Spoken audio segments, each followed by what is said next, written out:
اردو افسانہ معنی و مفہوم۔ دنیا کی ہر شے کی طرح ادب بھی حالات اور زمانے کے تقاضوں کے ساتھ بدلتا رہتا ہے۔ زمانے کی کروٹوں کے ساتھ فکشن نے بھی روپ بدلے۔ داستان، اس کے بعد ناول اور اس کے بعد افسانہ۔ فکشن کے سفر کے 3 پڑاؤ ہیں: داستان، ناول اور افسانہ۔ ان تینوں میں ایک خصوصیت مشترک ہے اور وہ ہے قصہ۔ قصے کی پیشکش کا انداز ایسا ہونا چاہیے کہ قاری کی توجہ اس پر جمی رہے اور ہر لہجہ وہ جاننے کے لیے بیتاب رہے کہ آگے کیا ہونے والا ہے۔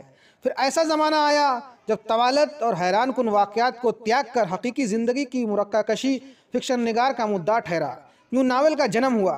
ناول کا کینوس بہت وسیع ہوتا ہے، تخلیق کار اور قاری دونوں سے اس کے مطالبے سخت ہیں، لہٰذا فکشن سے کسی ایسے ادیب کی تلاش ہوئی جسے کہنے اور جسے پڑھنے میں کم جگرکاری کرنی پڑی۔